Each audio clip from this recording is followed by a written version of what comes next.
welcome back to ArrowVision Farm. Today it is Wednesday around noontime and we're actually having a little open farm day. It was kind of a last minute decision, so I advertised it on my Facebook page that we were going to open the farm just for a couple hours today, tomorrow, and Friday.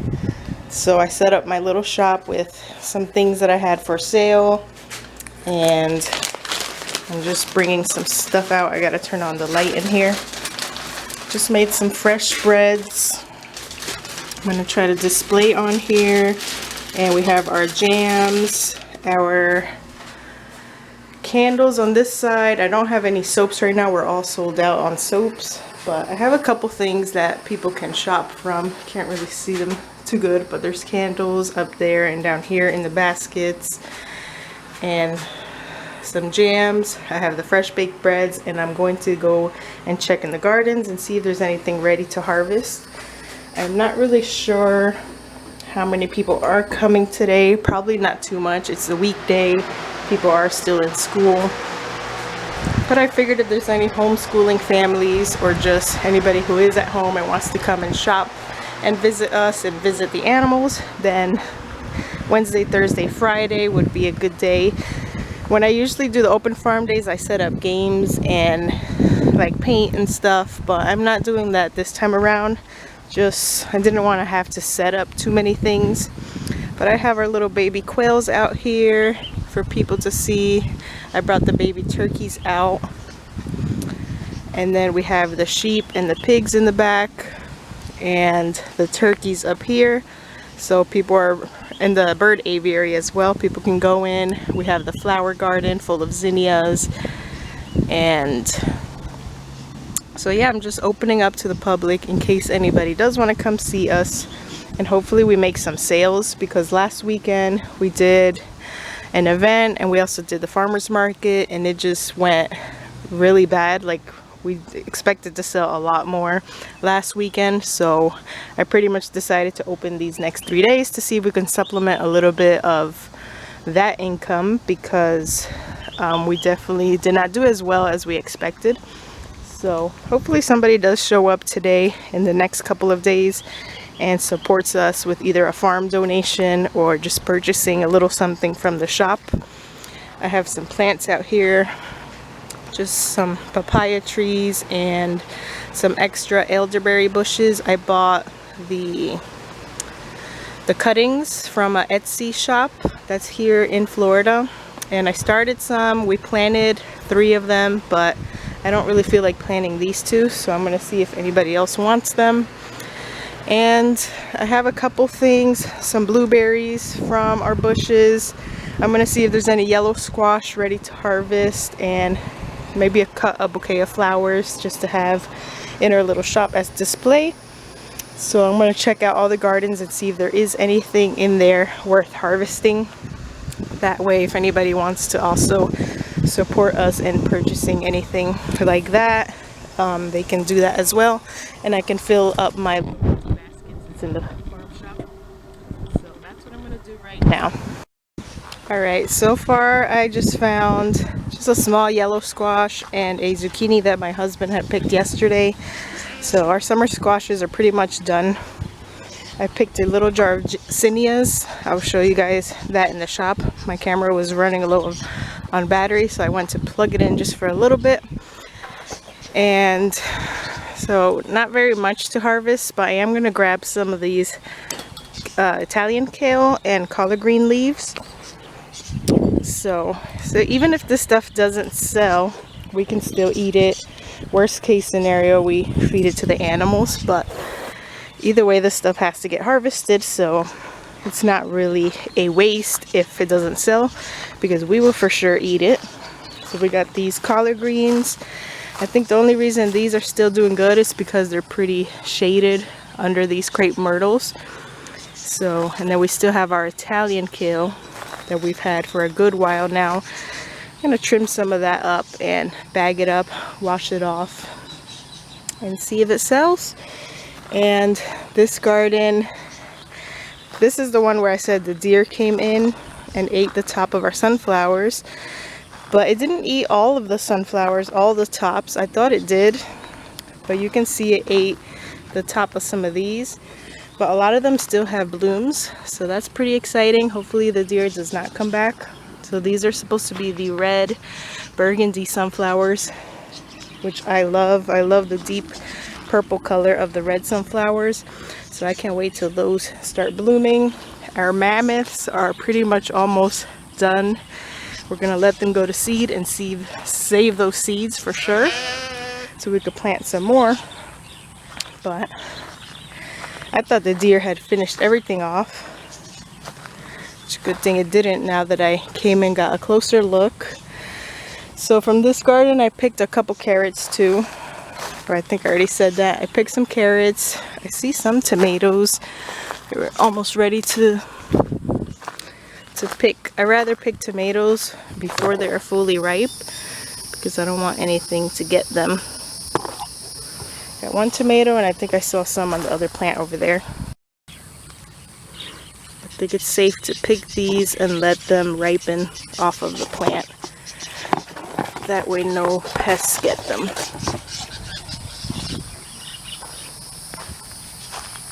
So I'm just going to clip a couple of these greens and then we'll be ready for our day today. Another thing we usually do for extra income when it comes to these weeks where we're kind of low on funds and didn't sell as much as we wanted to is DoorDash. We actually do DoorDash deliveries. But right now our small car is getting fixed. We're actually going to pick it up today so we can hopefully resume back to DoorDash very soon, because it's a good way to make extra income doing the food deliveries, or if you're in an area where they do Uber Eats, there's Postmates. We even signed up for Amazon Flex, so that's something that we hope to do in the future just to help supplement income, because it's hard to make an income from farming and from having a small business on these slow summer months where people don't really attend the local events and stuff, and just when people aren't really spending so much because they have their kids home from school. There's just funds are tight for everybody right now, so that is something we do for extra income. And that is also why we decided to open these next couple of days, to see if we can get a little bit of extra income just to supplement what we need to finish off paying the bills, getting groceries and stuff like that. So I think that is a good second, like a backup plan for farmers or homesteaders to consider doing if you have a car that's energy efficient, because we have our big car, the Xterra, but that one's not good for doing things like that. You need a small car that doesn't use that much gas. I meant gas efficient, not energy, so that you can make the maximum amount of money doing the deliveries. So since we are stuck home and just waiting about our car, we're gonna get it picked up today, but we're not 100% sure if that was a problem or if we're gonna have to get it fixed again, because we already had replaced the part in the car that we thought it was, and unfortunately that was not it. Since we are home waiting, I decided to open up our farm for just a couple hours so we can get some visitors and maybe make some sales and get some farm donations, which will help us out a lot. So that is another reason why we decided to open up on weekdays. So far nobody has shown up today, but we're open from 12 to 4. So I expect some visitors a little bit later. There was a couple people that said they were coming, so we will see what happens. I'll show you guys my finished shop as soon as I am done with that. Alright, it is so hot. I clipped a little bit of collards. I didn't even clip the kale. It's just too hot right now. So we got some carrots, some of the collards, a little summer squash. I picked some rosemary. This is some blueberries from our own bushes. Got half a dozen of turkey eggs, a little jar of flowers. That's just for decoration. Our fresh baked breads, jams, candles, candle wax melts, And then all our little decorations here that we've collected over the years, those all have individual price tags. So sometimes people, if something catches their eye and they like it, they purchase that. I try to keep everything a little bit farm related. Like you see, the vase there has a little duck on it. This little figurine has a goose. Just neat little things that I find either at Goodwill or the thrift shops or flea market shopping. I like collecting things like that. But that is our finished little shop. Hopefully some people do show up and purchase some things, and that would help us out. But I just wanted to share that with you guys. Just little things that you can do here and there to supplement your income when things are a little bit low, or when things come up like the car breaking down and you need extra money to make up for that loss. So I also forgot to mention another way that we found that was great for earning a little bit extra farm donations or profit is inviting people to our farm, just like 1 or 2 adults at a time, to learn how to butcher chickens with us. I've mentioned that in one of our past videos, but people are eager to learn how to process chickens from start to finish. And what I basically do is I tell them in advance when we're going to be butchering next, and I tell them that they can donate to our farm. The first family that we taught a class to, they donated 20 bucks, but they stayed the whole time, and the whole family of 4 helped us out in processing all of our chickens. So that was actually a blessing to be able to get all that help for those chickens. Second family that came, it was just a mom and her son, and they donated $40 and also stayed to help with all of our chickens.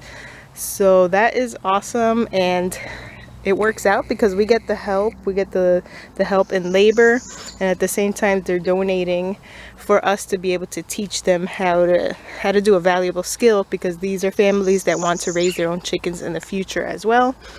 So that is something to consider. If you already process your own animals on your farm, advertise that you are willing to teach somebody how to do it, and I bet you'll have some families that are interested in that and are willing to even pay you to teach them. And one more thing that I forgot to mention, my husband found he is a pig farmer. He raises show pigs. He's an older guy, and he was posting on Facebook that he was looking for farm help because he actually suffered from a stroke, I think this year, and he's having trouble just the regular maintenance on the farm and the duties that come with raising pigs and all the cleaning and the feeding. And my husband contacted him and actually met him this morning, and he's going to hire my husband pretty much for part-time work to help on the farm. So that is another good thing to look for, either for farm sitting or just on farm help. I know a lot of farms aren't really making enough income to hire out people, but we were lucky to find this opportunity so my husband can help him out and get paid for some extra side work, and at the same time learn a lot from the business, because he has a whole operation going on, and help out somebody in need at the same time, because he is unable to do all the hard labor, and he's been looking for somebody to help him out and has failed to find somebody, and to find somebody consistent that will actually show up and come back, because it's definitely hard work and it's a very dirty job. Pigs they don't smell good, and they're not very clean. And so that is what my husband's going to start this week as well. So wanted to share that. Definitely look on like social media and Facebook. There's always going to be somebody looking for help, even if the pay might not be too much. He's actually going to pay my husband pretty good, but sometimes farms can't afford to pay you like $20, $25, $30 an hour. So you have to expect that. But the knowledge that you're gaining also helps even it out in some sort of way, because you learn a lot from working on a farm and hands-on and learning the operation of a successful business like that. So we can actually come out learning information that we didn't know, and learning tips and tricks on how to make farming successful and profitable. And also he raises pigs, and we are looking for a female pig to breed with our male, so hopefully something works out in that way as well. Maybe we'll get our little female piglet to raise up so that we can go ahead and start breeding our pigs again.